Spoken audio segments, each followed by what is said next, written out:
মা কোথায় আসছো গো? ওরে গঙ্গার হাওয়া খেতে এলাম, ঠান্ডা ঠান্ডা হাওয়া। এই যে গঙ্গার পার্কের ধারে আমরা দাঁড়িয়ে আছি, এত সুন্দর হাওয়া, মনে হয় যেন এখানেই বসে থাকি। তো এখন গঙ্গা দেখছি, কত দেখো কি সুন্দর জল, সবুজই সবুজ। তো এখন মানে চড়া পড়ে গেছে, এই যে গরমকালে এসে সব জল নেমে গেছে, কত কি সুন্দর স্রোত আর হাওয়া, খুব সুন্দর হাওয়া আর ভিউটা জাস্ট এইরকম।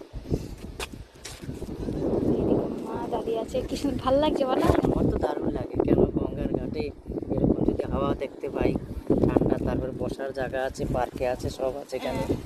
তো বসতেই যাই লাগে, আমি ভালোই মা লাগে। আর পুচকি তিনজনে চলে এসেছি। সুন্দর লাগছে এই যে হেভি ঠান্ডা হাওয়া। ওইটা গরমকালে এখানে অনেকেই আসছে ঠান্ডা হাওয়া এই খেতে। পার থেকে ওপার, ওইটা কি জানিস?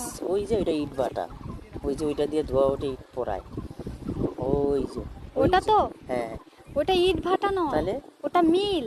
মিল, ওই যে ধোয়া যায় যেটা দিয়ে, ওটা মিল তো, ও মানে এই পার আর ওপার দেখা ধানের যাচ্ছে। মিল ওটা, ধান। আমাদের এইটা হচ্ছে এই পারে আর ওইটা হচ্ছে ওপার।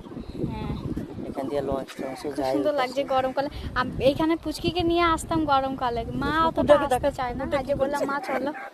কুকুরটা এখন চড়াতে ঘুরে ঘুরে বেড়াচ্ছে, ওই যে এই যে কুকুরটার অবস্থা। জল খেতে গেছে, গরমে ঠান্ডা হাওয়া একদম ভালোই লাগে আসতে। আমার তো খুব ভালো লাগে, পুচকিকে নিয়ে মাঝে মাঝে আসতাম। শীতকালে আসি না, কারণ গঙ্গার ধার তো।